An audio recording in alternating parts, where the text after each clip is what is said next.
chapter 15, that the grace of devotion is acquired by humility and self-denial.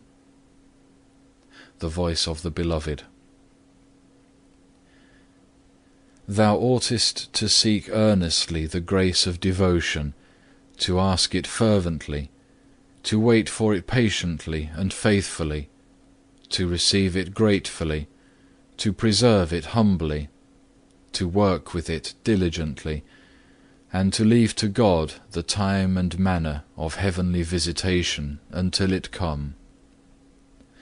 Chiefly oughtest thou to humble thyself when thou feelest inwardly little or no devotion, yet not to be too much cast down, nor to grieve out of measure. God ofttimes giveth in one short moment what he hath long time denied. He sometimes giveth at the end what at the beginning of prayer he hath deferred to give.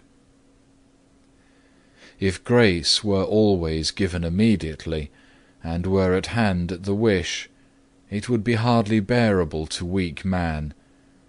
Wherefore the grace of devotion is to be waited for with a good hope and with humble patience. Yet impute it to thyself and to thy sins when it is not given, or when it is mysteriously taken away.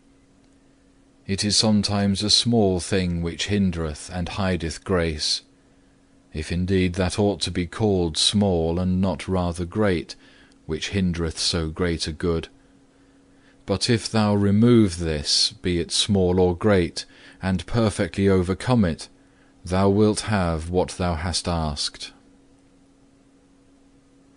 For immediately that thou hast given thyself unto God with all thine heart, and hast sought neither this nor that according to thine own will and pleasure, but hast altogether settled thyself in Him, thou shalt find thyself united and at peace, because nothing shall give thee so sweet relish and delight as the good pleasure of the divine will.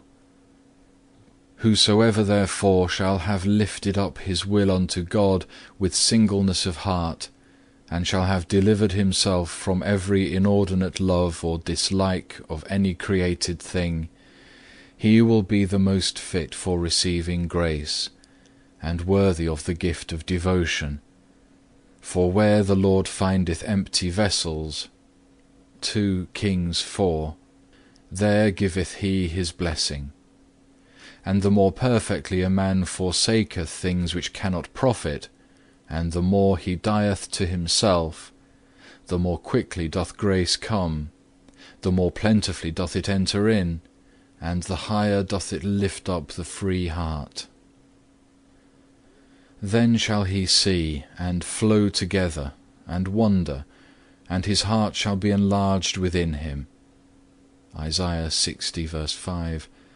Because the hand of the Lord is with him, and he hath put himself wholly in his hand, even for ever. Lo, thus shall the man be blessed, that seeketh God with all his heart, and receiveth not his soul in vain. This man in receiving the Holy Eucharist obtaineth the great grace of divine union, because he hath not regard to his own devotion and comfort, but, above all devotion and comfort, to the glory and honour of God.